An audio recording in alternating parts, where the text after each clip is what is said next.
이제 2교시까지 하셨는데요. 토지 이동에 대해서 정리를 하신 겁니다. 머릿속으로 잠깐 한번 생각해 보세요. 어차피 요약집에 다 있는 거니까 내 머릿속에 얼마나 입력이 되고 있는지. 일단 토지 이동은 정의부터 정확하게 하셔야 됩니다. 토지 표시의 변동을 얘기합니다. 토지 표시가 새로 정하거나 변경, 말소하는 것이 토지 이동이죠. 그리고 토지 이동일 때는 대부분 측량을 수반하는데 합병과 지목 변경은 측량을 하지 않고 조사만 하더라. 그 특징을 이제 포인트로 잡으셔야 되겠고, 토지 이동의 모습, 사유들에는 신규 등록 등이 있는데요. 신규 등록 그러면 등기 축탁을 할 수 없다. 이게 포인트입니다. 등록 전환 그러면 산불 지도가 일단 떠오르셔야 돼요. 그리고 그 문맥이 어떤 것인지를 자꾸 익혀두셔야 됩니다. 산지, 건축, 형질 변경은 등록 전환이다. 비교, 국토교획 나오는 형질 변경은 지목 변경이니까 비교. 그리고 이 산지, 건축, 형질 변경이 등록 전환의 원칙인데 지목 변경을 수반하는, 지목 변경을 수반하지 않는 예외적인 등록 전환이 세 가지가 있었습니다. 임야도 존치, 불합리의 불, 지목 변경을 할 수 없는 경우에 지, 도시군 관리계획선의 도, 이 세 가지는 등록 전환이 안 된다가 아니라 지목 변경이 수반되지 않는 등록 전환, 예외적인 등록 전환이다. 이제 그렇게 정리하시면 되겠고, 그리고 면적 가지고 좀 더 보셔야 되겠죠. 자, 이 토지대장에 등록되는 면적은 측량에서 그린 지적도에서 구한 면적을 등록하는 것이지 임야대장에 있었던 면적을 그대로 가져오는 게 아니고, 또 이 면적을 임야대장의 면적과 등록전환 후에 토지대장에 등록되는 면적을 비교해봐서 허용오차 이내에 있으면 등록전환될 면적에 문제가 없으니까 그대로 결정해서 쓰면 되고, 초과하면 이때는 임야대장 및 임야도, 그러니까 임야대장의 면적, 경우에 따라 임야도의 경계를 직권으로 정정하는 동일성 갖추는 작업이 수반된다. 그 정도. 그 다음에 분할로 가면 매정 허용이죠. 자, 매정허, 매매를 위한 분할, 정정을 위한 또는 시정을 위한 분할, 허가를 받았을 때 분할은 원에서 하는 분할로 원칙에 해당하고요. 일부 용도 변경일 때 분할은 지목 변경을 위해서 어쩔 수 없이 일필 일목의 원칙을 관찰하려다 보니까 어쩔 수 없는 분할이 됐다 해서 예외 분할이라 하는 거죠. 그 차이점은 표지 설치의 경우와 신청 기한의 차이가 있는데, 원칙 분할은 표지 설치하는 근거로 있지만 예외 분할은 표지 설치할 수 있는 경우에 해당하지 않고요. 그리고 원칙 분할은 원할 때 하는 분할이라 기한이 마땅하지 않습니다. 그런데 지목 변경이 수반되는 분할은 지목 변경에 딸려있는 60일이 같이 따라오게 된 거라 기한이 붙어 있다는 거죠. 시험에 분할 나오고 60일이 나오면 틀린 겁니다. 일부 용도 변경이 나오는 분할일 때만 60일이 붙어서 맞다, 이렇게 하시면 되겠죠. 자, 합병은 일필지가 된 과정이라 소등축 지지지를 갖춰야 됩니다. 그리고 합병은 기본적으로 측량하지 않는다는 게 가장 먼저 체크되시는 게 중요하고요. 그런데 소등축 지지지에 소유자가 같아야 된다를 권리관계로 조금 더 들여다보는 부분을 가지고 출제하니까 그 권리관계 쪽을 정리하기를 소용등특으로 정리를 하시는 게 좋겠습니다. 소유권 나올 때, 그리고 용의권 나올 때, 등자로 나오는 길게 나오는 저당권, 그리고 특례를 언급하는 합병 등록 후라는 말이 나오면 합병이 된다 하시면 되고, 거기에 언급되지 않은 것들 나오면 무조건 합병이 안 된다라고 아주 심플하게 정리하실 것. 그 다음에 지목 변경으로 가면 국토건전으로 외워두시는데, 최근에 이제 나올 가능성이 큰 게, 최근에 잘 나오고 있고 나올 가능성이 큰 게 준공전 합병 신청 그림 떠올리시면서 어차피 다 대로 될 거니까 이때 지목 변경 안 하게 해줄 이유가 없고 합병을 막을 이유가 없다. 이제 그 그림을 떠올리시면서 기억하시고, 또 이제 바다로 된 토지 등록 말소는 이게 중요하죠. 다시 토지가 됐을 때 부분이 출제 포인트로 최근에 많이 나왔습니다. 10년 동안 4번. 다시 토지가 된 경우 나오면 회복 등록이라는 문구가 나올 거고요. 거기서 이제 출제 포인트는 이 회복 등록의 주어와 서술에 대한 이해를 하고 있는가를 테스트하는 겁니다. 자, 다시 토지가 되더라도 바다에 포락이 되어서 소멸한 이 물건은 부활하지 않는다는 거죠. 영구 소멸이라는 민법 판례 때문에. 그래서 다시 토지가 된 경우에는 토지 소유자 갑이 등장할 수가 없기 때문에 관청이 나올 수밖에 없다. 지적소관청, 그리고 직권으로 하는 것밖에 없고, 또 유연한 행정이 필요한 상황이라 한 분 장인 전력이 있잖아요. 그래서 유연하게 하기 위해서 임의적 사항으로 규정을 했다. 할 수 있다라는 토시까지도 정확하게 이해하고 계셔야 되겠죠. 그리고 이제 축적 변경으로 왔습니다. 축적 변경은 지적도에서만 일어나는 일이고 임야도를 얘기하면 틀리고요. 축척이 정밀도 커지는 작은 축척에서 큰 축척으로 바꾸는 것만 얘기해야 되고요. 지적소관청의 직권으로 하는 것만 있었다가 2009년도에 토지 소유자의 신청이 있을 때도 지적소관청이 축적 변경하는 길을 열어줘서 지금 신청이나 직권 모두가 가능한데 그 어느 경우든 간에 법이 정한 절차를 밟아야 되죠. 그 중에 동의, 의결, 승인은 사전 절차고요. 이때 동의는 토지 소유자 3분의 2 이상의 동의입니다. 그리고 시행 공고는 승인받은 날로부터 지체 없이 공고를 해야 되고요. 그 공고문을 붙이는 것이 20일 이상 붙이게 돼 있다.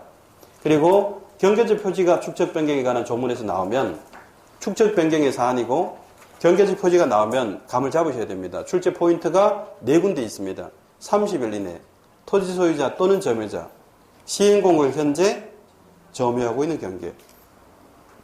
그리고 이제 청산 과정으로 가면은 제곱미터당 지번별 제곱미터당 금액을 산정을 하고 결정하고 증감 면적 곱하기 제곱미터당 금액에 의해서 청산금을 산정, 청산금 조서, 청산금을 공고.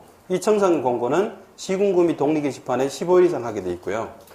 이 공고한 날로부터 20일 이내에 납부고지서 또는 수령통지서를 보낸다. 그래서 축적 변경의 사안이고 납부고지 또는 수령통지가 나오면요. 묻는 게 또 정해져 있어요. 기산점하고 기한. 청산금의 결정을 공고한 날로부터 20일 이내.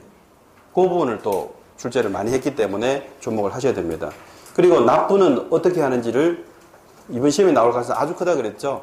납받 6으로 기억하자. 납부 받은 6개월 이내 보고 그리고 대비해서 수환율도 같이 알아두시면 좋고요.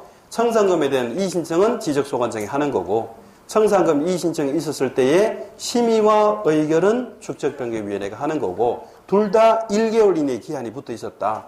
그것도 이제 주목을 하시면 되겠고요. 청산이 끝나고 나면 지체 없이 확정 공고를 하게 되고 확정 공고하고 나면 달라진 지적도에 의한 면적을 토지대행에 등록하는 지적정리를 하게 되고 대장의 토지의 면적이 달라지면 뺏겨둔 등기부 표제부도 고쳐야 되니까 등기축탁을 하게 되는 절차까지 진행을 하는 거죠. 자, 이게 못지않게 시험에 많이 나왔던 그래서 이번 시험에도 어지간하면 한 문제가 나올 것이 등록사항 정정입니다. 크게는 신청의 정정과 신청에 의한 정정과 직권에 의한 정정 두 가지가 있는데 신청 사유가 몇 가지요? 2가지. 직권 정정은 10가지. 이 중에 중요한 걸 우리가 공부했습니까? 다 공부했습니까? 언제 중요한 것만 했습니까? 다 했죠.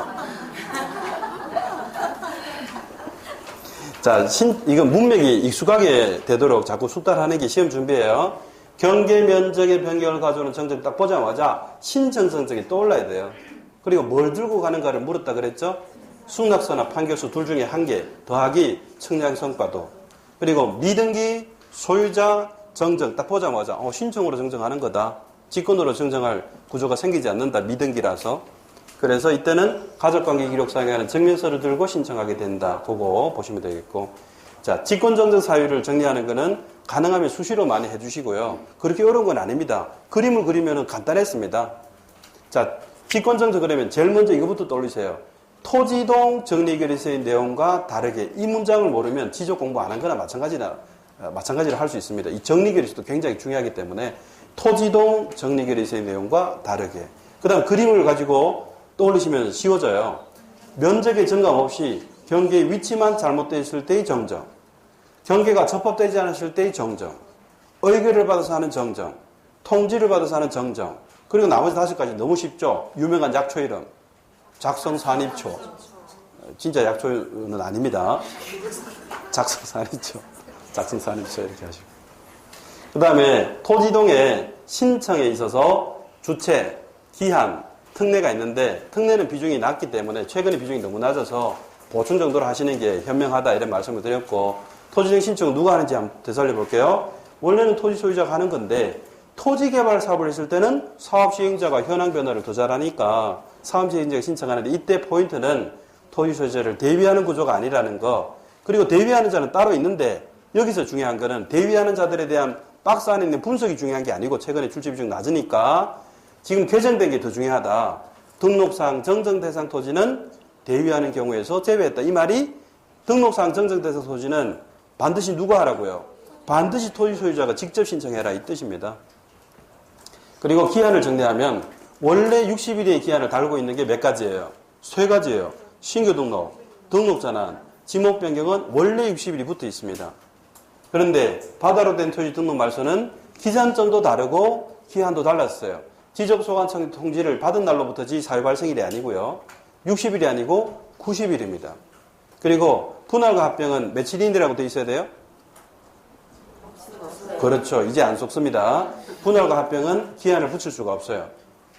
원할 때 분할, 원할 때 합병하는 구조라 기한하고 친하지 않습니다. 그런데 60일의 기한이 붙는 예외가 분할은 한 가지, 합병은 두 가지가 있죠.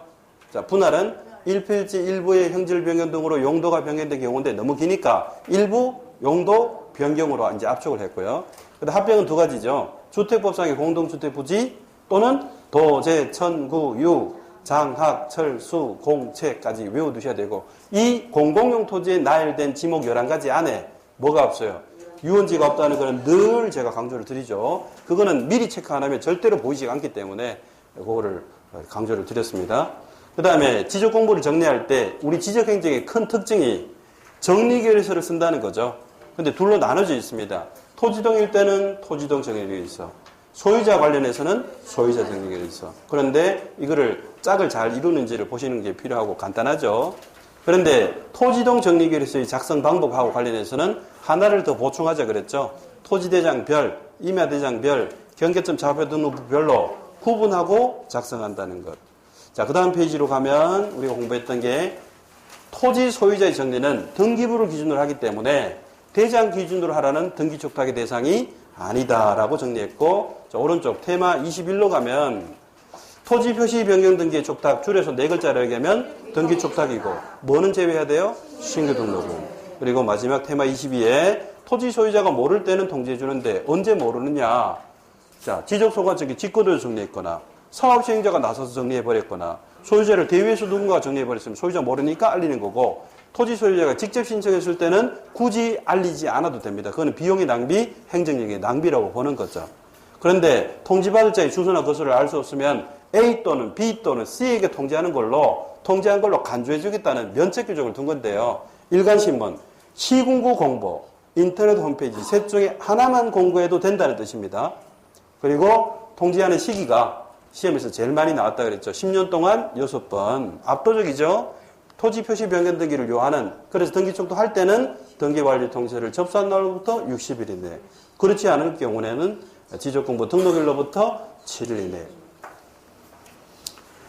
오늘 수업 2시간 남짓했던 내용들을 10분 만에 정리를 했네요. 예. 그리고 여러분 오늘 댁에 돌아가셔서 또 반복하시면서 문장을 익혀두세요. 그리고 시험 때까지 기억이 유지되어 또 잊어먹어요. 또 잊어먹죠 또. 그러면 또 잊을만 할 때 또 외우시고 문제 풀면서 또 되살리고 잊어먹고 외우고 잊어먹고 외우고 그러다가 가장 기억이 선명할 상태로 만들어서 시험장에 가시면 돼요. 시험에 나올 거는 지금 다 보고 있습니다. 제가 언급하지 않는 거는 시험에 아주 지엽적인 거고요. 10년이나 20년에 한 번 나올까 말까 그런 것들이기 때문에 무시하고 보시는 게 현명하죠. 이거 자꾸 반복하시면 시험 준비하시는 겁니다. 자, 오늘의 마지막 시간에 정리하실 내용은 지적의 마지막 파트죠. 지적 승량 파트입니다. 양도 제일 적고요. 바로 마무리가 될 겁니다. 자, 테마 23을 보시죠. 76페이지입니다. 지적 승량의 종류와 방법, 표 하나로 정리하시면 돼요. 기초가 되는 측량과 그 기초를 토대로 한 세부적인 측량으로 나눠요. 기초 측량이 뭐냐 하면 지적 기준점이라는 말뚝을 설치하는 측량이 기초 측량이고요. 이 설치된 기초가 되는 말뚝을 이용해서 필지의 경계 면적을 분석하는 것들을 이제 세부 측량이라고 묶어서 얘기하는 거예요. 그 세부 측량에 파란색 굵은 글씨로 총 12가지가 있어서 전체 지적 측량의 종류로 나열하면요. 기초 측량 1가지와 세부 측량 12가지에서 총 13가지로 분류를 현재 하고 있습니다. 자, 기초 측량을 다른 말로 하면 지적 기준점 측량이라고도 합니다. 그게 이미 기초로 한 문제고요. 이 기초 측량을 할 때 법에 정해져 있는 절차를 따라야 되죠. 어떤 절차입니까? 개, 준, 답사, 선, 조, 간척 이렇게 외워두세요. 근데 시험장에서 이게 헷갈리거나 잘 떠오르지 않을 때, 그 재생하는, 유추하는 방식도 힌트가 될 겁니다. 자, 개준이하고 선조를 사람 이름이라고 생각하시면, 가나다 순으로 누가 먼저 나와요? 개준이가 앞에 나오겠다, 이렇게 유추하시고요. 또, 관측하고 답사 중에는 뭐가 먼저 하는 거예요? 먼저 하는 걸 우리가 답사를 하잖아요. 그래서 답사를 앞에 배치하시면 돼요. 근데 시험장에서 관측이나 답사를 놓고 보면은 비교를 하면 되는데 그게 안 떠오르면 어떻게 될까요? 관측이라는 단어와 답사라는 단어가 아예 떠오르지를 않아요. 그러면 어떻게 될까요? 어떻게 하면 될까요? 네, 그럴 일은 생기지 않습니다. 왜 그럴까요? 우리 시험이 객관식이라 다 적어줘요. 그러니까 배치만 여러분들이 체크하시면 돼요. 주관식이 아니잖아요. 그러니까 개준이하고 선조를 비교하세요. 누가 앞에 나온다고요? 개준이가. 그리고 행위태양에 대해서 답사와 관측 중에 먼저 하는 걸 답사를 하니까 답사를 앞에 배치해보세요. 그럼 누가 뭘 하고? 개준이가 답사를 하고 남은 거 선조가 관측을 한다. 이렇게 유추할 수 있는 방법까지 해두시면 만전을 기할 수 있잖아요. 근데 시험장에서 개준이가 답사하고 선조가 관측한다 이 말이 떠오르면 제일 좋고 헷갈릴 때는 그런 방법도 유용하게 쓰이니까 같이 알아두십시오. 근데 이 절차만 3번이나 냈기 때문에 외우고 가시는 게 필요합니다. 우리 시험 치기 위해서. 개준답사, 선조관측 자꾸 외워두세요. 여러분 세부 측량으로 가셨을 때 아목을 보세요. 3호 아목에 보면 도시개발사업 개발, 지적 확정 측량의 확정 이런 단어 동의어로 우리는 다 정리가 되어 있습니다. 동의어 정리가 한 번 더 필요하면 49페이지를 참고를 하시면 됩니다. 거기에 확정, 개발, 경위의 좌표 500분의 1 다 동의어라고 그랬죠? 그거 정리하시고요. 그 다음에 자목에 보시면 지적재소사 사업이 나오고 지적재소사 측량이 나옵니다. 이 근거법이 제가 줄거놓은 부분인데요. 지적재소사에 관한 특별법이 따로 있다는 거 요거는 주목을 해두셔야 됩니다. 근데 시험에 이렇게 나올 수가 있거든요. 공간정보의 구축 및 관리 등에 관한 법령상 지적재소사 사업, 지적재소사 승인 이렇게 나올 수가 있어요. 그러면 그 틀렸다고 체크하실 수 있도록 지금부터 미리 봐두고 가세요. 지적재소사 나오면 특별법이 따로 있다. 특별법이 따로 있다. 이걸 기억하세요.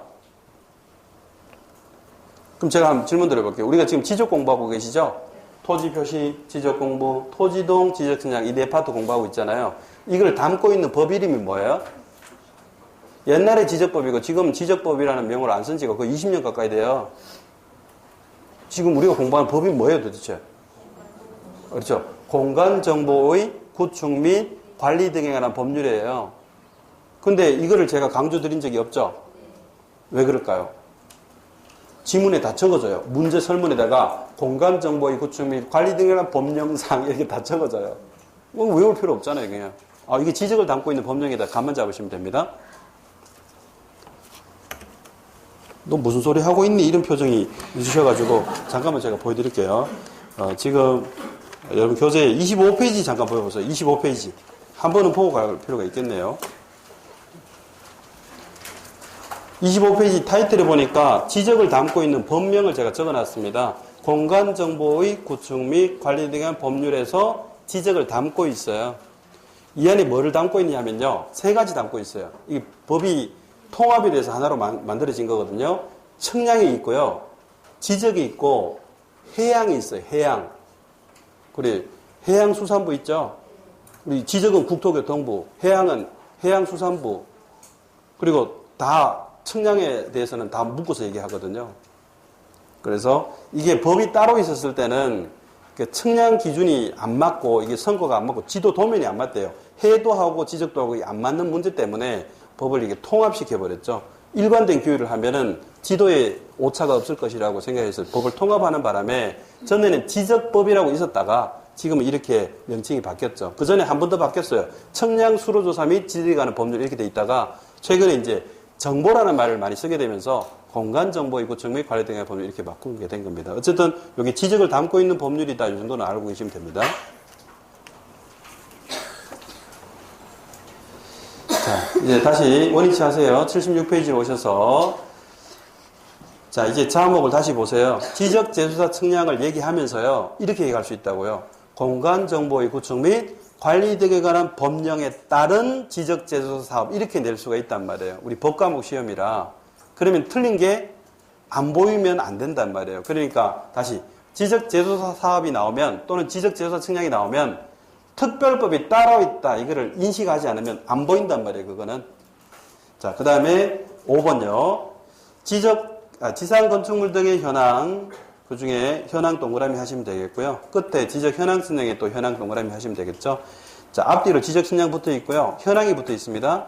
이 현황 무엇의 현황인지를 지금 보신 거예요. 건물의 현황이라고 보신 거예요.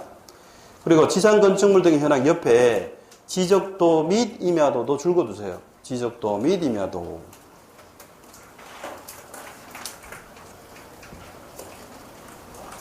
자, 왜 이거를 줄거라고 말씀드리냐 하니까 이걸 모의고사로 냈더니요. 요 그대로 조문에 있는 그대로 지문에 넣었더니 많은 분들이 이렇게 착각하시는 분들이 있더라고요. 건물의 현황이면 지적도지 임야도가 여기 왜 있지? 하면서 이걸 임야도 쪽을 X를 하면서 푸시더라고요. 그래서 제가 요거는 미리 좀 보셔야 되겠다. 건물의 현황이니까 당연히 원래 지적도입니다. 그런데 임야도의 경우에도 건물을 그려넣는 경우가 있답니다. 그래서 및 지적도라고 규정한 거니까 그 정도는 미리 안 보고 가시면요. 시험장에서 갑자기 임야도가 눈에 돌아버리면 실수할 수 있거든요. 이거 꺼버리는. 그래서 그거 같이 보시기 바랍니다. 지적도 및 임야도라고 돼 있다는 거. 그 다음에 이제 측량 방법으로 갑니다. 조금 전에 보신 그 지적 현황 측량의 뜻은요. 정의는 굉장히 중요합니다. 이게 정의만 6번을 출제했습니다. 정의만 6번. 그러니까 절대로 무시할 수 없는 용어입니다. 자, 지적 측량의 방법으로 가시면 1번부터 6번까지 조문 순서대로 그렇게 적혀 있는데요. 이게 등장한 순서, 도입한 순서가 아니고요. 정밀도가 높아지는, 뒤로 갈수록 정밀도가 높아지는 순서대로 적은 겁니다.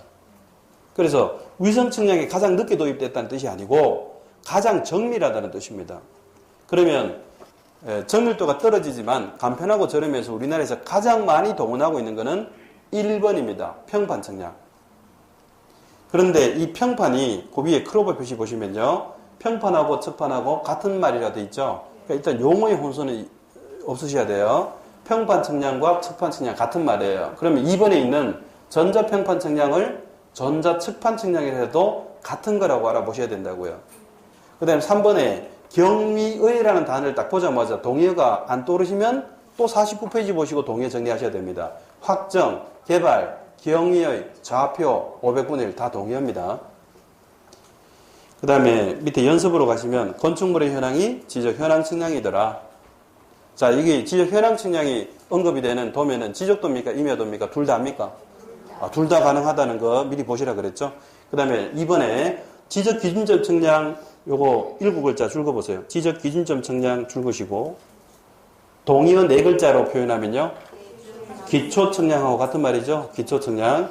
그리고 절차에 대해서 나오면 항상 동그라미 하면서 푸세요. 개, 준, 답사, 선, 조, 관측 이렇게 하면서 푸시면 되겠죠?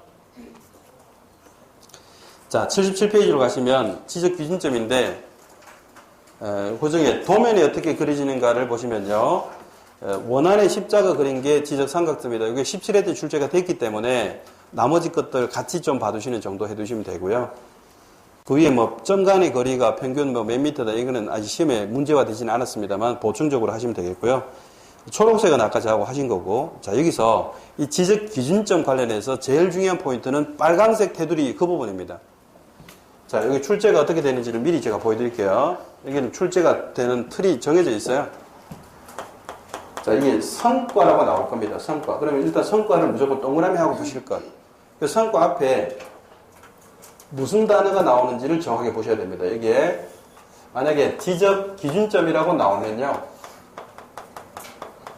이거는 지적 기준점이라는 말은 특정된 겁니까? 총칭한 겁니까? 그 표를 잘 보세요. 지적 기준점이라고 총칭한 거죠. 그 안에 3가지가 있잖아요. 그러니까 이게 총칭이라는 것. 그런데 이 안에 구체적으로 3가지가 있는 거죠. 자, 그림으로 제가 표현해 보겠습니다. 지적 삼각점, 지적 삼각 보조점. 검은색이 여러분 채색이지 B급 아니에요. 다음에 조그마한 원 하나, 이게 지적 도근점인데요. 자, 전부 다 지적이라는 말이 앞에 붙어 있는데, 그걸 줄여가지고 삼각점, 삼각보조점, 도근점 그러면 안 됩니다. 용어부터 잘 쓰셔야 돼요. 왜냐하면 이게 지적을 떼버리면 삼각점이 되죠. 그냥 삼각점이 따로 있어요. 그게 우리 지적기준점 아닌, 이 지적기준점 말고 국가기준점하고 공공기준점하고 지적기준점 이렇게 크게 3대별이 되거든요. 국가기준점 안에 그냥 삼각점이 있어요.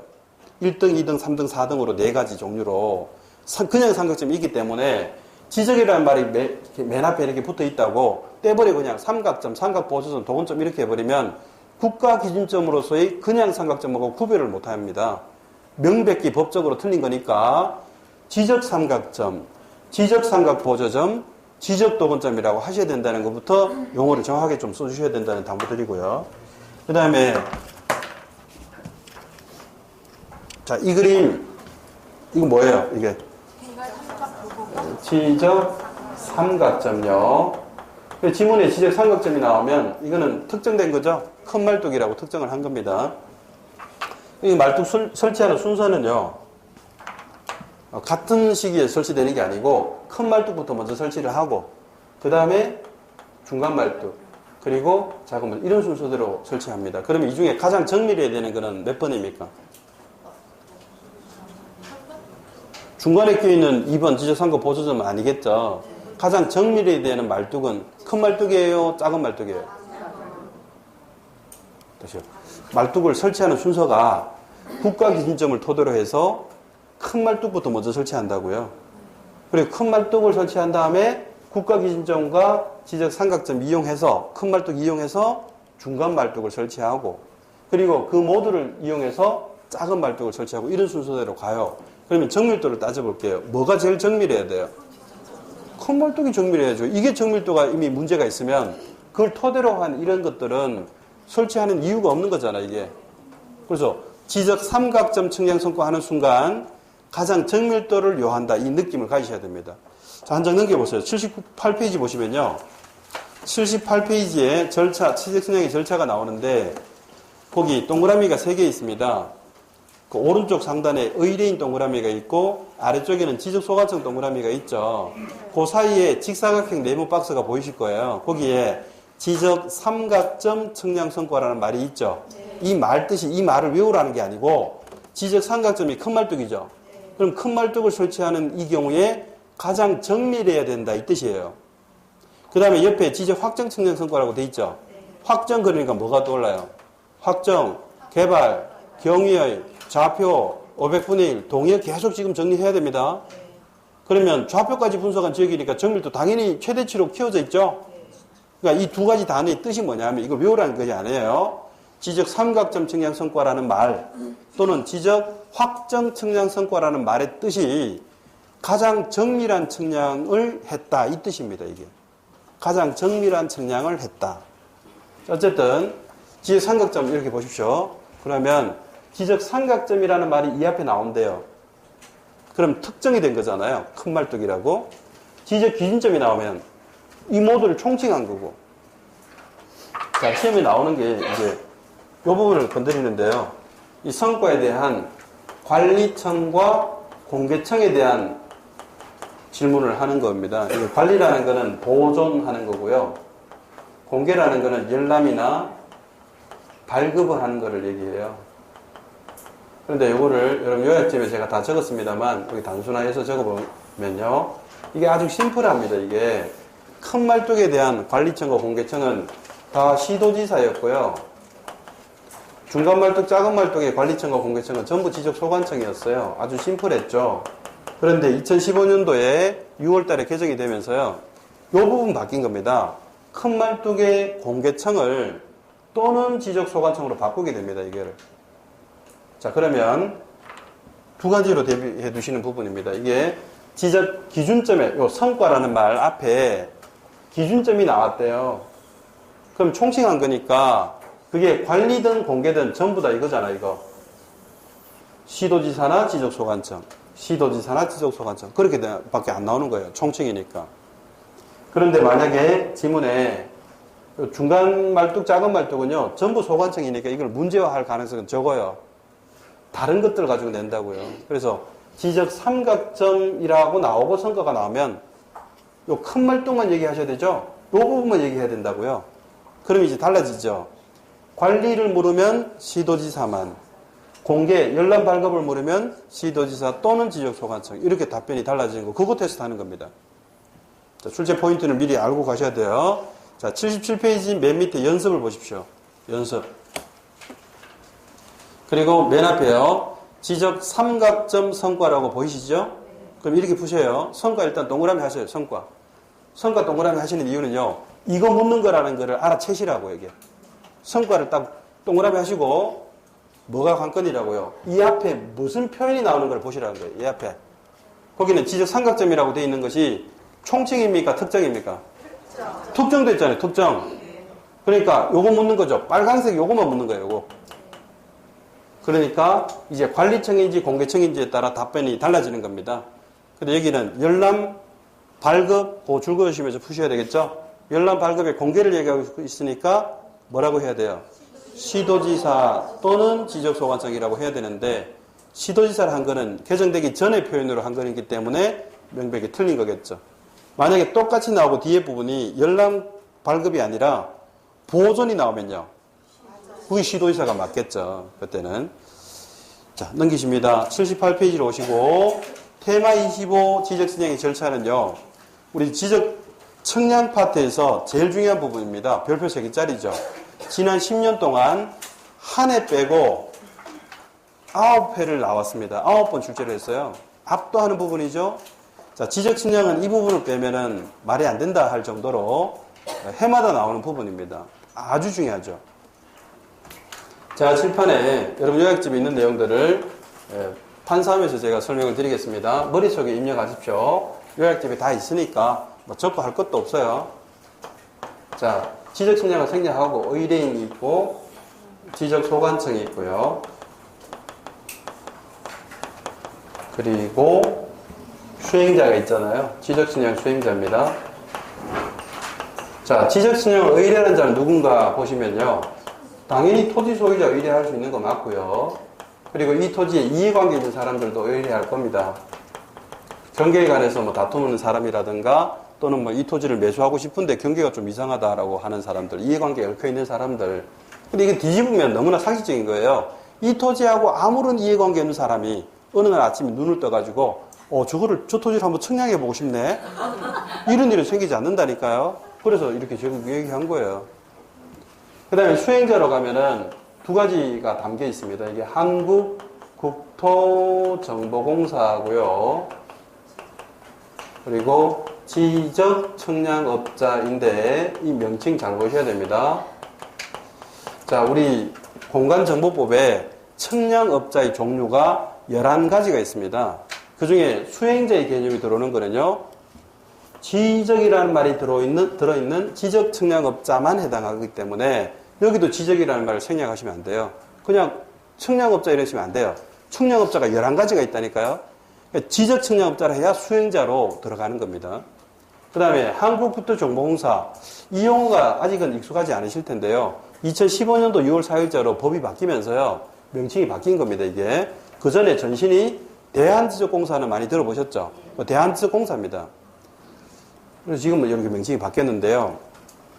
과거에 측량은 2002년도까지는요, 대한지적공사가 독점을 했습니다. 그래서 의뢰를 하더라도 그냥 의뢰가 아니고요, 대행이었습니다. 독점하는 한 곳밖에 없으니까 대행이었어요, 대행. 그러다가 그 당시 이제 지적법이었거든요. 그 당시 지적법의 규정이 측량에 대한 기술과 자본이 있어도 대한지적공사에 취직하지 않으면 이거 회사 설립을 못하게 돼 있거든요. 그래서 그 당시 지적법이 헌법에서 보장하고 있는 직업 선택의 자유를 침해하고 있다. 나는 자본도 있고 기술도 있는데 왜 지적측량회사를 왜 설립할 수 없느냐. 이게 헌법상 보장되어 있는 직업 선택의 자유를 침해한다 하면서 헌법소송을 제기했어요. 헌법재판소에. 그랬더니 헌법재판관들이 이렇게 한 겁니다. 당신의 주장이 맞다. 그래서 헌법에 불합치하니까 헌법 불합치 판결을 내리고 민간도 참여할 수 있도록 법을 개정하게 됩니다. 그래서 등장한 게 지적측량업자입니다. 이게 민간 측량회사입니다. 민간 기업입니다. 그럼 요거는요, 공사니까 공기업이죠. 공기업이고요. 이게 300억 이상의 자산을 요구합니다. 설립에. 그래서 자산을 요구한다는 자체가 이미 재단법인이에요. 300억 이상의 자산을 요구하는 재단법인의 성격을 가지고 있는 특수법인입니다. 이게 쉽게 얘기하면 공기업 그러시면 됩니다. 이건 민간기업이고요. 그래서 이제는 경쟁체제가 된 거죠. 독점이 아니라 경쟁체제. 그래서 기술과 또 여러 가지 금액, 측량 비용 이런 걸 가지고 이제 경쟁체제가 되어서 의뢰라는 단어가 2004년도부터 이제 등장하게 된 겁니다. 그전에는 대행이었어요. 자, 지적측량업자라는 말도 2004년도부터 등장했고요. 법이 바뀌면서 수행자도 이 측량의 주체가 이렇게 두 가지가 되다 보니까 아우르는 표현 지적측량 수행자라 해서 이게 2004년도부터 등장했죠. 자, 그러면 의뢰인이 누구에게 의뢰하는가를 이제 절차를 따라가 보면요.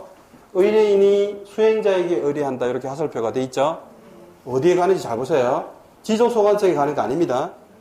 그래서 여기 가는 거 없어요. 여기 갑니다. 수행자에게 의뢰서를 제출해서 의뢰를 하게 되는데 관례를 보니까요. 의뢰를 할 수 없는 경우 두 가지를 적어놨습니다.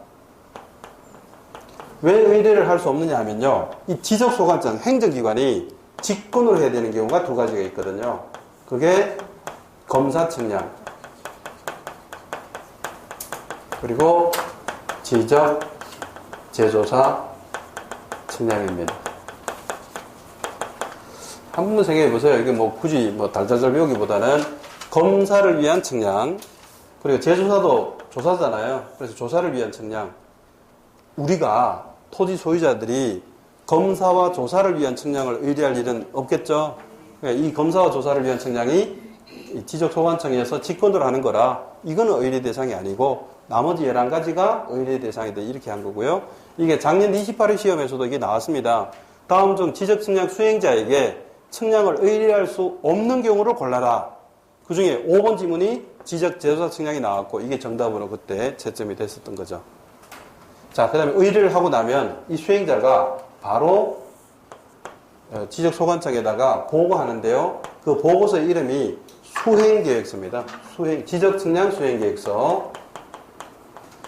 근데 이 수행계획서에 대해서 나오는 규정도 출제가 많이 반복이 됐기 때문에 수행계획서 나오면 무조건 동그라미 하고 푸세요. 이 수행계획서를 언제까지 어디에 제출하는가 그거 가지고 출제를 10년 동안 4번 했습니다. 자, 의뢰서를 받은 그 다음 날까지고요. 그 다음 날까지 이게 첫 번째. 두 번째는 지적소관청에 제출한다는 거 요걸 체크하시면 되고요. 그리고 나서 이제 측량을 수행하죠. 수행자가 측량을 하게 되는데요. 예, 우리 국가사무로서의 지적 측량이기 때문에 이게 예측 가능성을 담보하기 위해서 법에서 간주하는 기간이 있습니다. 측량은 5일 걸리는 걸로 본다 이렇게 해서 간주 규정을 뒀죠. 예측 가능성 담보하는 겁니다. 국가사무로서의 측량이 뭐 예측이 안 되면 안 되니까 이제 5일로 간주한다 이렇게 했고요. 측량하고 나면 결과가 나오겠죠. 그래서 결과를 측량부, 면적측정부, 측량 결과도에 작성 등에 작성해서 제출을 합니다. 제출을 하면 지적소관청이 검사를 하게 되죠. 근데 아예 검사를 하지 않는 경우도 두 가지가 있습니다. 이것도 출제를 또 꽤 했어요. 첫째가 지적 현황 측량, 두 번째는 경계보건 측량 이 두 가지. 현 경에는 검사받지 않는다. 이렇게 외워두시면 좋다 그랬던 거고요. 근데 여기 검사에 대해서 원칙적으로 지적소관청인데 아까 제가 잠깐 소개를 했었죠. 여기에 의뢰인 동그라미와 소관청 동그라미 사이에 직사각형의 네모 박스가 있는데 여기 제가 별표를 하나 해드렸을 겁니다. 거기에 지금 뭐라고 나오는지 아까 읽어드렸잖아요. 지적 삼각점 측량 성과, 지적 확정 측량 성과 이 말 뜻을 외우시는 게 아니고요. 그 뜻을 아셔야 되는데 정밀도를 요하는 측량을 했다 이 뜻이고요. 그러면 정밀도를 요하는 측량이면 이 말단관청인 시군구급에서 하지 말고 위상을 높여라는 거예요. 그래서 이게 시도지사나 대도시 시장이 검사를 하도록 했는데 이 부분에 문제가 있는 것을 발견하고 개정을 했고 그 개정된 게 중요하다고 제가 별표를 해드린 겁니다. 이게 자 막상 정밀도가 높은 측량이어서 시도급에서 검사를 하도록 했더니 운영을 해보니까 이런 문제가 보였던 겁니다. 면적이 얼마 되지도 않는데 정밀한 측량이라고 시도급의 검사를 받고 그리고 지적소관청에 통지하는 이런 구조는 뭔가 안 맞다라고 느끼는 것 같아요. 면적이 얼마 되지 않으니까. 그래서 개정을 하기를 국토교통부 장관이 정해서 고시하는 면적 규모 이상이면은 시도급에서 하는 게 맞지만 면적이 얼마 안 되는 것들은 이런 과정을 밟을 필요가 없다고 본 것 같아요. 그래서 국토교통부 장관이 정해서 고시하는 면적 규모 미만일 때는 이렇게 오지 말고 누가 하라고요? 지적소관청이 검사하고 마는 게 옳겠다 해서 그걸 개정했고 2014년도에 그걸 개정을 하고 나서 아직 출제를 안 했습니다. 2014년도면 25회 시험이거든요. 25회, 26회, 27회, 28회 4년 동안 출제 안 했습니다. 이번에는 출제될 가능성이 크다고 보시면 됩니다. 이게 개정된 건 언젠가는 출제가 된다고 보셔야 되고요. 4년 동안 출제 안 됐다면 이제 다룰 필요가 있겠다 이런 나오겠다 이런 느낌이 들어요. 그래서 이거는 좀 비중 있게 좀 봐주시면 되겠고요. 그리고 검사를 거쳤죠. 자, 지적소관청이 검사를 하고 나면 반드시 검사를 해야 되고요. 검사를 안 거치면 성과도를 작성 못하게 돼 있어요. 검사를 하고 나서 측량 성과도를 작성하는데요. 정신명칭은 지적 측량 성과도인데 실무에서는 그냥 지적을 빼고 측량 성과도 이런 말을 훨씬 더 많이 했습니다. 그래서 어떤 이 측량 성과도를 작성해서 누구에게 줄까를 잘 보세요. 이것 때문에 제가 표를 그린 거예요. 의뢰인이 소관청에 인풋한 게 없잖아요. 그러면 아웃풋이 나갈 수가 없는 구조라는 거 아셔야 돼요. 그래서 인풋 아웃풋은 지금 수행자 쪽하고 하고 있으니까 성과도를 작성한 소관청이 수행자에게 줘야 되고요. 그러면 수행자가 의뢰인으로부터 인풋을 받았기 때문에 이제 아웃풋을 해줘야 되는 거거든요. 그래서 지체 없이 성과도를 주게 된다 이런 얘기인데요. 자, 이제 다 하셨는데 두 가지만 추가하시면 다 끝납니다. 지적편이 다 끝나요. 두 가지가 뭐냐 하면 첫째는 두 가지만 추가하면 됩니다. 첫째는 기간 계산하는 문제가 있어요. 이 기간 계산하는 문제를 출제 대비해서 좀 보셔야 되겠고요. 두 번째는 지금 의뢰인을 보세요. 의뢰인이 측량을 의뢰해서 결국 뭐를 받아들였습니까? 성과도 받았죠. 이 성과도에 대해서 그냥 수긍할 수도 있겠지만 이상하다고 느낄 수가 있겠죠. 그죠? 이게 경기가 좀 내가 생각한 것보다 너무 이상하다. 면적도 이상하다. 이런 느낌이 들면 적부에 대한 심판을 구하는 절차가 마련되어 있습니다. 그게 적부심사고요. 이 지적측량의 적부심사는 2심으로 되어 있고요. 심사와 재심사로 되어 있습니다. 이 심사와 재심사의 절차를 체크하는 게 두 번째인데요. 이 심사와 재심사는 따로 측량에 대한 성과를 다투는 거라 상설기관으로서의 지적위원회가 있습니다. 이 지적위원회에서 심의 의결하는 기관이 있는데요. 자, 심사도 지적위원회에서 하고 재심사도 지적위원회에서 하는데 이 지적위원회도 구성이 되어 있습니다. 시도에 있는 게 지방지적위원회고요. 심사는 지방에서 합니다. 지방지적위원회에서 하고 재심사는 국토교통부 소속의 중앙지적위원회에서 하도록 이런 식으로 되어 있죠. 이렇게.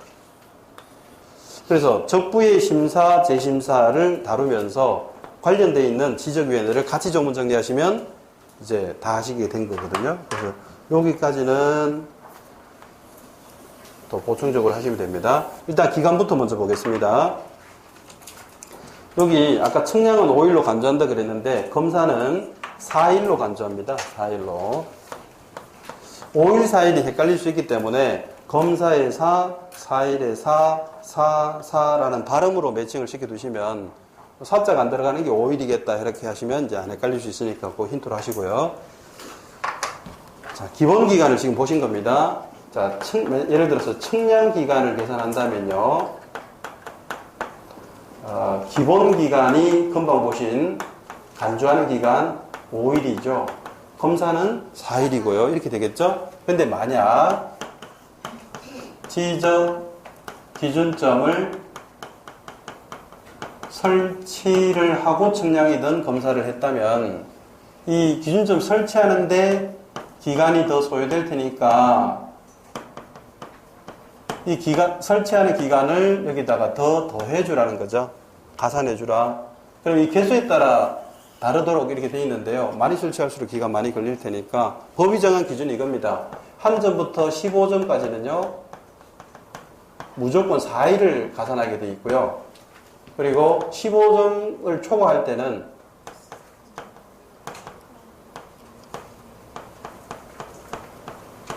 이렇게 진행이 되면 15점을 초과할 때는 초과하는 4점마다 그 15점까지의 사일에다가 1일씩을 계속 가산해 주는 방식이에요. 초과하는 4점마다 또 1일씩을 가산하는 이런 방식인데요. 우리 실제 시험에서 이걸 사례로 문제를 삼은 게 15회 때 딱 한 번밖에 없어요.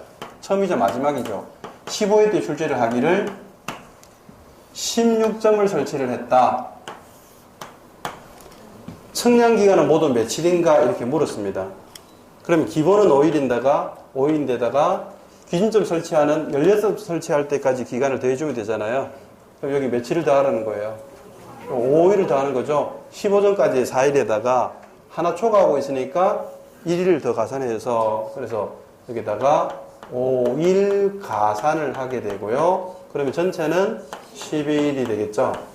근데 이렇게 하나 더 따로 보실 것이 이겁니다. 최근에는 가산하는 기간은 며칠인가 이렇게도 물어요. 그럼 가산하는 기간을 물으면 5일이라고 하셔야 되는 거잖아요. 전체 기간을 물으면 10일이겠지만 그러니까 거기까지도 따로 정리를 해두시면 됩니다. 만약에 15회 때 출제가 되기를 17점으로 출제했다 하더라도 정답은 똑같죠. 18점도 똑같을 것이고 19점도까지도 똑같을 겁니다. 만약에 20점이 되면 하루 더 더하니까 6일 가산이 되고 11일이 되겠죠. 그런 방식이라고 보시면 돼요. 자, 그 다음에 의뢰하는 자들이 의뢰인이고요. 의뢰받는 자들이 수행자잖아요. 의뢰하는 자와 의뢰받는 자가 이거를 기간을 합의할 수가 있습니다. 사적자치 원칙상 당연하죠. 기간을 합의했다면 사적자치 원칙상 그 합의 기간으로 갑니다. 다만 우리가 평가할 때 이렇게 하겠대요. 그 합의한 전체 기간의 4분의 3을 측량기간으로 간주를 하겠다. 나머지 4분의 1을 검사기간으로 간주하겠다. 이런 규정이 있고요. 이 규정을 가지고 4분의 3, 4분의 1, 이거 가지고 한 3-4번 정도 내다가, 조문만 가지고 내다가, 최근에 사례 문제를 2번을 냈습니다. 26회 때, 3년 전이죠. 26회 때, 합행 기간을 20일로 주고, 검사 기간은 며칠인가 이렇게 물었습니다. 그럼 며칠입니까? 4분의 1을 하면요, 5일이 정답이겠죠? 작년에 또 나왔습니다. 28회 시험에. 작년에는요, 우리 공시법 1번 문제가 이거였습니다. 공시법 1번 문제. 40일을 주고요. 합의한 기간이 40일이다. 그럼 측량 기간은 며칠이고, 검사 기간은 며칠인가 이렇게 각각 연결이 옳게 된 거를 골라래요. 그래서 4분의 3 하면 30일이고, 여기는 10일이고, 30일, 10일로 맞게 돼 있는 게 그 당시 2번 지문해서 정답. 이렇게 체크하시는 거. 그럴 것도 아니죠. 자, 79페이지 보시면요. 거기에 박스 안에 2번에 예시가 있잖아요. 15의 기출을 소개한 예시에 그 기본기간 4일로 되어 있는 거는 5일로 고쳐주셔야 됩니다. 정오표 반영하셔야 됩니다. 혹시 늦게 교재를 구입하셔서 정오표 안 받으신 분은요, 데스크에 얘기하셔가지고 공시법 요약집 정오표 주세요 해서 반영하세요. 여기 한 군만 있는 게 아니라 몇 군데 있습니다. 심각한 건 아니지만. 몇 군데 오타 정정한 게 있으니까 그거 반영을 해 주셔야 돼요. 자, 이제 남은 게 81페이지, 80페이지입니다. 자, 칠판 한번 보세요. 자, 집중하시면 금방 끝납니다.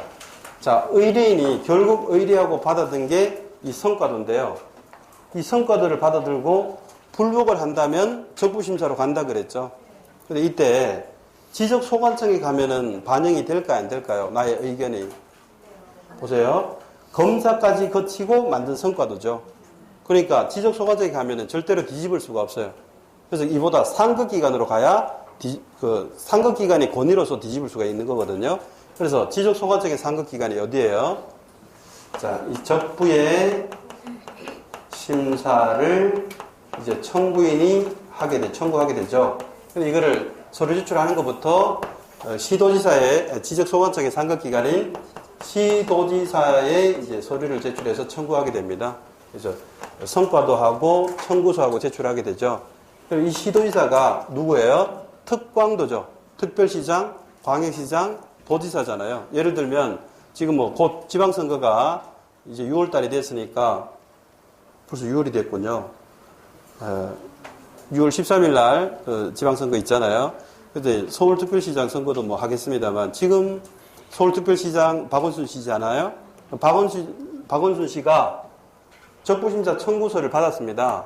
그럼 이분이 청구서하고 성과도를 보면서 여기 좀 이상한데? 이렇게 할 수 있을까요? 없을까요? 고민을 할까요? 안 할까요? 이 박원순 씨 여러분 아시죠? 이분 변호사 출신입니다. 그 인권운동 같이 좀 하시다가 시민운동 좀 하시다가 서울시장이 되신 거죠. 청량하고 관계 있어요? 없어요? 아무 관계 없는데 이분이 해결을 할 수가 없다고요. 그래서 이분이 고스란히 전문가들에게 넘겨요. 지적 측량에 관한 학식과 경험이 풍부한 자들로 구성되어 있는 무슨 위원회요? 아까 지적위원회에 이걸 고스란히 넘깁니다. 시도에 있는 지적위원회, 예를 들어서 서울은 중앙입니까? 지방입니까? 서울이 중앙이에요? 지방이에요? 왜 그래? 목소리에 힘이 없으세요? 자신감이 없으세요? 서울 그러면 자꾸 중앙이라고 생각하시는 분이 있어요.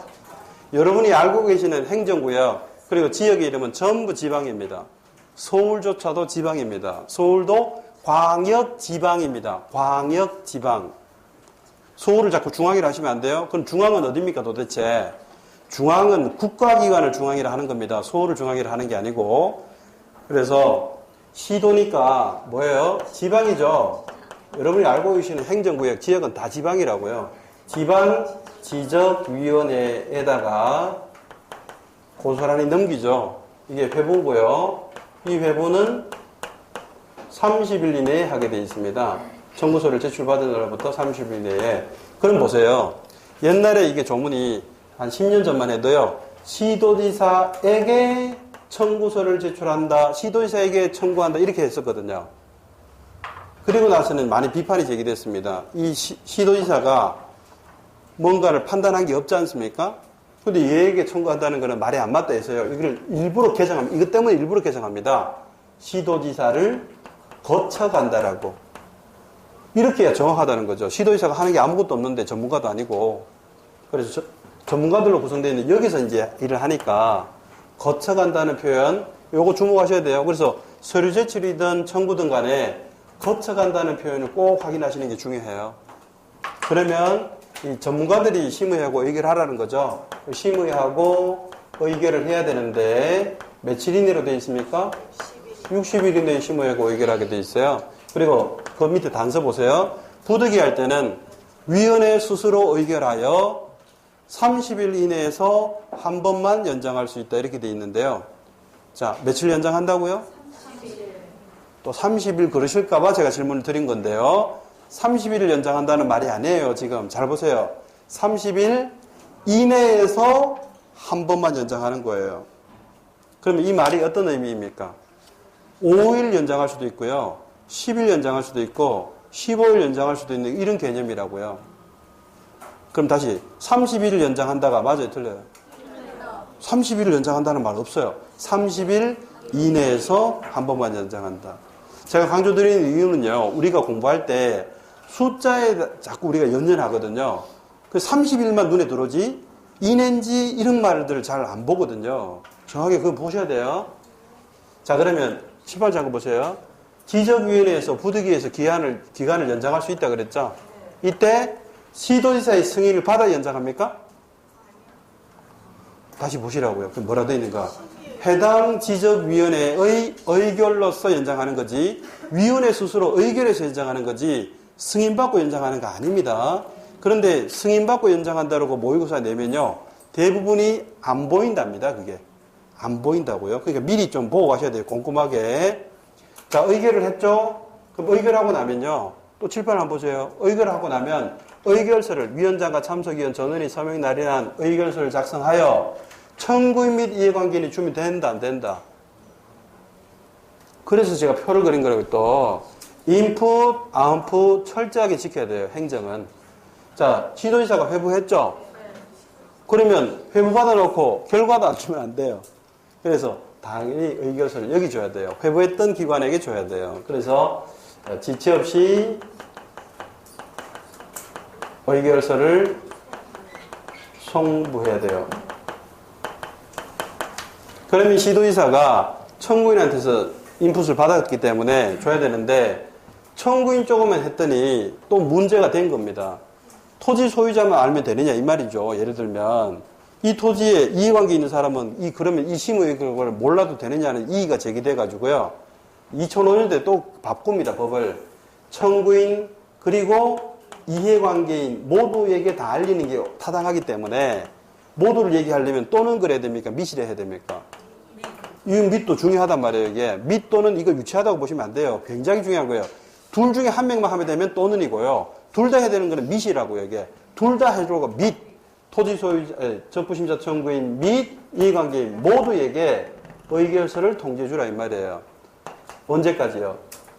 의결서를 위원회로부터 받은 날로부터 7일 이내에 통지를 하게 돼 있죠. 반드시 서면으로 해야 되고요. 이 서면에 이걸 명시해 줘야 됩니다. 이 통지를 받고 나서 90일 이내에 재심사 청구할 수 있습니다. 이거를 명시해서 통지하게 되어 있습니다. 자, 기한에 대해서 잠깐 정리해 볼게요. 기한. 지체없이가 있죠? 7일 이내도 있고, 30일 이내도 있고, 60일 이내도 있고, 90일 이내도 있고, 다양하게 있죠? 정확하게 이제 보시는지를 테스트하는 문제를 낼 겁니다. 그러니까 이거 보셔야 되고요. 두 번째, 지금 우리 2심으로 돼 있다 그랬죠? 심사와 지심사 두 개로 돼 있는데, 요약집에도, 그리고 칠판에도 지금 하나만 제가 그렸잖아요. 그 이유가 조문이 재심사일 때는 이 규정, 심사에 대한 규정을 준용한다 그리고 끝내버렸어요. 이 규정이 조문이 5개거든요. 5개의 조문을 두 번 안 적으려고 그냥 준용한다 그래서 그려놓고 그 한 줄로 그냥 끝내버렸어요. 준용한다. 재심사는 준용한다. 다만 이것만 바꿔 쓰래요. 자, 심사를 뭐로 바꾸고요? 재심사로 바꿔 써라. 그래, 시도의사를요. 국토부 장관으로 바꿔 써라. 지방지정위원회를요. 중앙지정위원회로 바꿔 쓰면 절차는 똑같다. 조문 두 번 안 적을 테니까 그냥 조문 같이 쓰면 된다. 다만 요거 보세요. 요거 90일 이내에 재심사 청구할 수 있다는 그 명시해서 의결서를 줘야 된다. 이거 준용할 수 있어요? 없어요? 이거 준용하면 제재심사가 있는 거잖아요. 그러니까 이거는 준용할 수가 없고 나머지는 다 준용이 된다. 그거 하시면 되고요. 자, 이제 이 청구인이 누군지를 한번 보겠습니다. 청구인. 적부심사를 청구할 심자가 누군지 기본적으로 의뢰인이 하는 거 맞죠? 그죠? 의뢰했는데 이상하니까 적부심사를 청구하는 거 당연하잖아요. 근데 막상 제도를 운영해 보니까 불만이 가득한 주체가 또 있다는 걸 알게 됐죠. 누가 불만이 가득할까? 이 구조에서 한번 보세요. 행정기관의 검사까지 거친 결과가 지적공부에 반영이 되는 거예요. 그럼 이네들이 한 성과는요? 이 기술자, 자기들이 최고의 기술자라고 자부하고 있거든요. 그런데 그네들의 성과가 이 행정기관의 검사를 거치면서 묵살이 되는 경우가 많이 생겼다고 하죠. 그러니까 이네들의 자존심에 흠집이 생긴 거예요. 너희들의 검사의 결과가 타당한지 우리의 성과가 타당한지 한번 검사해보자 이 말이죠. 그럼 비교해보자. 적부심사를 따져보자. 이렇게 불만이 가득했던 겁니다. 그래서 제도적으로 도입합니다. 2009년도부터요. 너희들도 기술자니까 이 불만이 있는 거 당연하다. 너희들도 적부심사 해봐라. 이렇게 허용해 줘버렸어요. 자, 그럼 이제 누가 된 겁니까? 자, 크게 얘기하면요. 적부심사를 청구할 심자는 의뢰인 측에서도 할 수 있고 측량을 실제로 수행했던 수행자들도 할 수 있게 된 겁니다. 그걸 세 가지로 얘기할 수도 있습니다. 세 가지로 얘기하면 조문의 표현인데요. 토지 소유자, 이해관계인, 지적측량 수행자 이렇게 돼 있고요. 네 가지로 얘기할 수도 있습니까? 적부심사 청구인을 네 가지로 얘기할 수도 있어요? 요렇게요. 여기 의뢰인 두 가지로 나누면 되죠. 수행자도 두 가지로 나누면 되잖아요, 이렇게. 그럼 하나, 둘, 셋, 넷이죠. 자, 다시 두 개로 얘기할 수도 있습니까? 의뢰인, 수행자요. 세 가지는 조문의 표현이 이렇게 돼 있다고요. 소유자, 이해관계인, 수행자. 근데 네 가지로 할 수도 있죠. 수행자를 둘로 나누면 되잖아요. 결국 네 가지로 늘어서 표현한다면 우리 시험은 몇 지 선답니까? 5지 선다니까 여기 엉뚱한 거 넣고 적부심사를 청구할 수 없는 자로 이렇게 낼 수도 있잖아요. 여기 지적소관청이 나오든 시도의사가 나오든 국토부 장관이 나오든 국토지리정보원장이 나오든 그게 정답이겠죠. 적부심사 청구할 수 없는 걸로. 자, 80페이지를 보시면 됩니다. 요거 간단히 정리할게요. 그리고 이제 수업을 마무리하겠습니다. 지적위원회 보시면 국토교통부의 중앙지적위원회가 있고 시도의 지방지적위원회가 있고요. 시군구에는 지적위원회가 존재하지 않습니다. 근데 축척변경위원회하고 비교할 때 의미가 있다 그랬죠? 자, 축척변경위원회는 지적도의 축척을 키우는 작업이니까 지적도관리청, 지적소관청의 소속으로 돼 있죠. 자, 기본적인 차이점 뭐냐 하면 측량에 대한 적부심사는 늘 있을 수 있는 거라 이 지적위원회는 상설기관입니다. 그런데 지적도 교체하는 거는 늘 있는 게 아니죠. 일회성, 한시적인 겁니다. 그래서 임시기관으로 돼 있죠. 그래서 여러분이 아셔야 되는 것. 임시기관이기 때문에 위원회 임기를 논하지 않습니다. 임시기관인데 일회성인데 무슨 임기가 있어요. 두 번째, 회차를 정리하는 서무 담당하는 간사를 둘 이유가 없는 거예요. 일회성인데 무슨 회차를 정리할까요? 거꾸로 얘기하면요. 상설기관이면 위원회 임기를 요구하게 되는 겁니다. 늘 열려 있으니까 임기를 얘기하고요. 그 다음에 회차를 정리해야 됩니다. 1회차, 2회차, 3회차 이런 거. 그러면 서무 담당하는 간사가 필요하게 되는 거죠. 그러니까 이게 기본적으로 아셔야 되는 거고요. 그 다음에 노란색 바탕에 좌우로 관통하는 것들은요. 공통규정입니다. 공통규정. 공통점요. 5명에서 10명으로 구성한다는 것은 공통인데 차이점도 있죠. 위원장, 부위원장을 포함하는지 그 부분이 지적위원회는 언급이 돼 있는데 축적변경위원회는 언급이 없어요. 그런데 지금 지적위원회로 가면 위원수를 얘기할 때 위원장, 부위원장 포함이에요? 제외예요? 1초도 고민하지 마세요. 이것만 생각하시면 돼요. 위원장은 위원입니까? 아닙니까? 대통령은 국민입니까? 아닙니까? 그러니까 위원장도 위원이죠? 부위원장도 위원이죠? 그러니까 위원수 얘기할 때는 위원장, 부위원장 포함시키는 거죠. 당연하죠. 자, 그 다음에 요거하고 비교하셔야 되는 게 뭐냐 하면 포함 제외 가지고 출제를 하고 있는데요. 위원회 임기 쪽으로 가보세요. 위원 쪽으로 가보시면 임기가 2년이라고 돼 있죠. 임기가 있는 이유 아시죠? 아까 상설기관이니까 임기를 얘기한다고요. 근데 임기가 2년인데 위원장, 부위원장을 제외한다고 돼 있잖아요. 이 왜 제외하는지를 이유를 아는 것은 구조를 보시면 알 수 있게 돼요. 그 위에 위원장이 누군지를 한번 보세요. 그게 지방이든 중앙이든 마찬가지예요. 지적 업무 담당 국장이 위원장을 겸직하게 돼 있어요. 그리고 지적 과장이 부위원장을 겸직합니다. 그러면 이 사람은, 이 갑이라는 사람은 지적 국장인데요. 그럼 몇 년 동안 국장으로 있습니까? 알 수 없죠. 보직에 따라 달라진다. 보직 관량에 따라 달라진다. 이 말이에요. 그러니까 국장으로 있는 동안에 위원장은 겸직, 과장으로 있는 동안에 부위원장을 겸직이기 때문에 위원장, 부위원장으로서는 임기를 얘기할 수가 없는 거예요. 그래서 제외하고 2년. 정리합니다. 위원수를 얘기할 때는요. 포함해서 5명에서 10명. 임기를 얘기할 때는요. 위원장, 부위원장으로서는 임기가 없어요. 국장으로 있는 동안에 겸직, 과장으로 있는 동안에 겸직이니까. 그래서 그 사람들 제외하고 일반 위원, 평의원의 임기가 2년. 이렇게 정리하시면 되겠죠.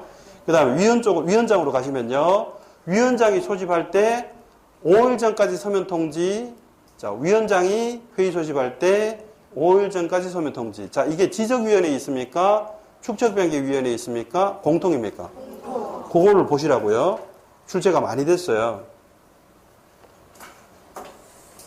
자, 그 다음 축적변경위원회 보고 갈게요. 축적변경위원회의 위원장은 위원 중에서 지적소관청이 지명하는데요. 이거를 위원 중에서 호선한다 이렇게 해서 위원 중에서 투표로 뽑는다 이렇게 해서 틀리게 낸 적이 있다고요. 지적소관청이 지명하게 돼 있고요. 임기가 없다 그랬습니다. 임기 왜 없습니까? 임시기간이니까 임기 얘기하면 안 된다 그랬죠.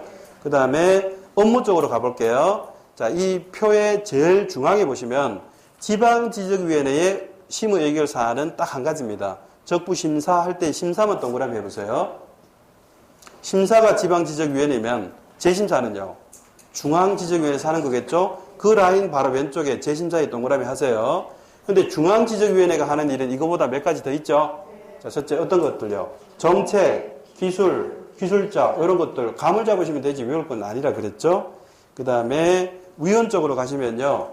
위원에게는 공통조문입니다. 위원에게는 예산의 범위 내에서 실비예비 수당을 지급할 수 있는데 공무원인 위원이 직무와 직접 관련해서 출석할 때는 그렇지 않다. 이것도 공통 조문이라는 거 아시면 되겠고요. 자, 축척병역위원회의 조문을 좀 보충하겠습니다. 업무 쪽에 가시면요. 축척병역 시행계획에 대한 심의 의결, 지번별 적용 위태당 금액 결정에 대한 심의 의결, 청산금 산정에 대한 심의 의결, 청산금 이신청에 대한 심의 의결. 그러니까 1번요. 축척병역 합시다라는 의결, 동의 의결 승인할 때 그 의결이잖아요. 그거 하나 빼놓고는 전부 돈 문제입니다. 적용 위태당 금액, 청산금 산정, 청산금 이신청, 전부 돈 문제 심의 의결하는 겁니다. 그 다음에 위원회 구성을 보시면 위원회 2분의 1 이상을 토지 소유자로 해야 됩니다. 그 2분의 1 이상을 과반으로 바꾸면 같아요, 달라요? 자, 지금 축척변경위원회는 몇 명으로 구성하게 되어 있습니까? 5명에서 10명으로 구성하게 되어 있는 거 맞죠? 예를 들어서 10명이라고 해보겠습니다. 그러면 이 중에 2분의 1 이상을 토지 소유자로 채워야 한대요. 그럼 이거 몇 명부터입니까, 이게? 5명 이상을 소유자가 되도록 해야 되는 거죠. 그런데 이거를 과반이라 해버리면 어떻게 됩니까? 과반은 반을 넘어갔다 이런 뜻이고요. 이게 2분의 1 초과잖아요. 초과.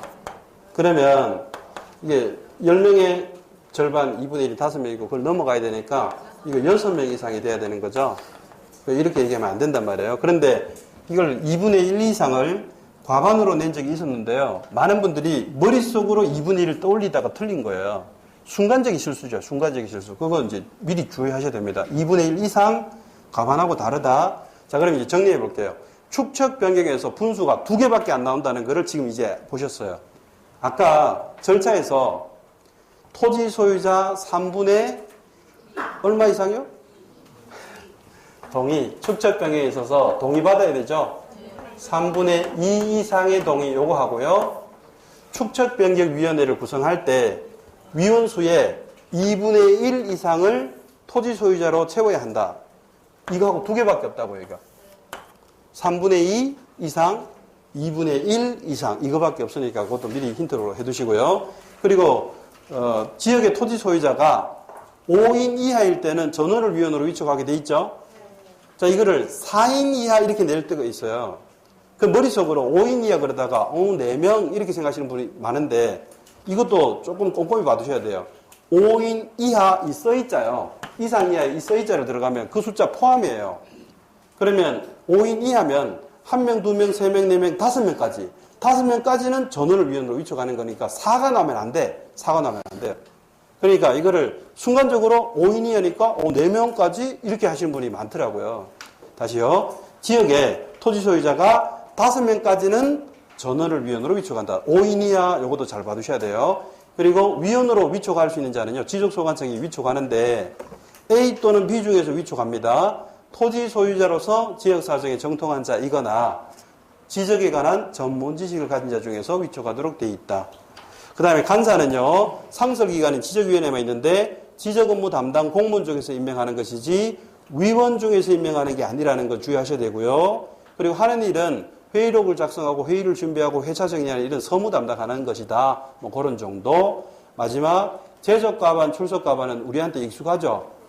우리 초등학교 학급 회의부터 이거 했잖아요. 제적과반, 출석과반요. 이거 뭐 낯설면 안 되죠. 다만 특징이 하나 있죠. 축척변경위원회에서 위원회를 열기 위한 의사정족수에 제적과반의 출석 안에 누구는 꼭 있어야 된다고 위원장을 반드시 포함시키고 있다는 것은 주목을 하셔야 됩니다. 자, 이렇게 해서 조문 정리까지 다 하셨습니다. 지금 제가 언급한 것들 중에서 이번 시험에도 다 나오게 될 테니까 그걸 반복하셔야 되겠죠?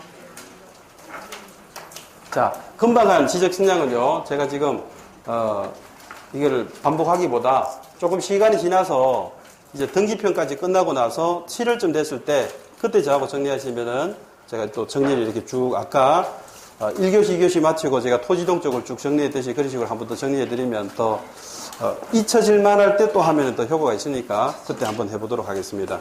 자, 2주 후에 저를 또 뵐 텐데요. 등기편에서 뵐 겁니다. 그 전에 여러분들은 뭘 해 오셔야 됩니까? 네, 그대로 오시면 안 되고 복습을 하셔야 됩니다. 몇 번요? 최소한 여러분 시험 합격하셔야 됩니다.